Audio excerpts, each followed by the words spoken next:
Okay, I'm back. I'm going to go ahead and show you how I line our new mold here. I just use freezer paper. I like freezer paper. It's a good thickness and it works well. What I do is I pull it out and I lay it over the top to get my length correct. Let's see if this is going to behave for me today. So just like that. Set that aside. And of course, I need to find my scissors.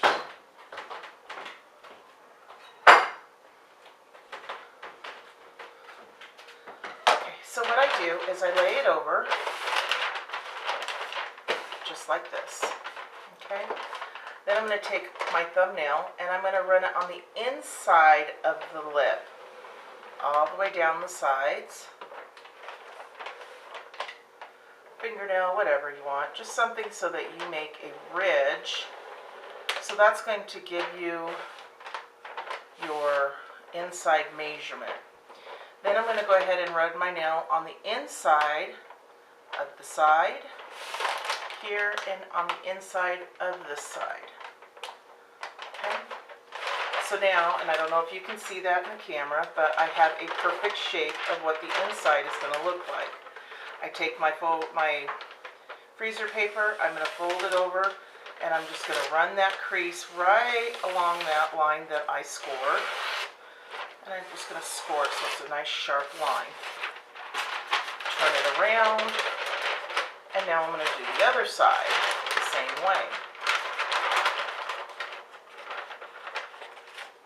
Pinch it, get it right on that line.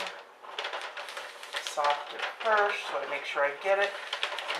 That's the one downside about using freezer paper, is if you're off, you can end up with the funky bottom, and nobody likes that. Okay. And then do the same thing on the ends.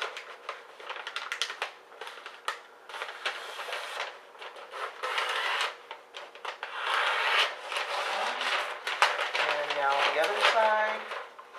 And I saw some people doing this on YouTube. I love YouTube. It is an absolute wealth of information on what to do and what not to do. So this is how I learned to do mine, and since I learned it, it's made my life so much easier. You go on the long side, and you just cut to that intersection right there. Do it over here on the other side. I'm hoping that I'm in the frame and you guys can actually see me. And I'm going to cut all the way to that intersection and stop.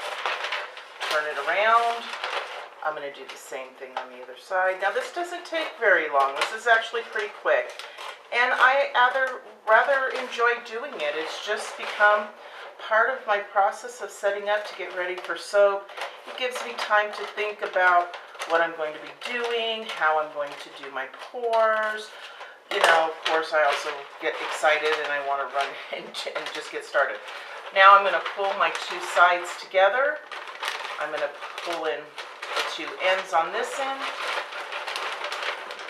Oh, see if it's going to cooperate. Sometimes the paper has a different idea of what it wants to do from what I want to do, which is pretty normal. Kind of like, well, I don't know, soap.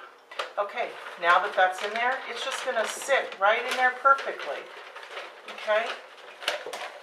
I just push it down, make sure that I have it exactly where I want it. And then I'm going to cut the ends just a little bit. Just to the top of the mold. Okay? Now, what I was talking about earlier is now I can take my freezer paper over the lip and I just scrunch it up under there.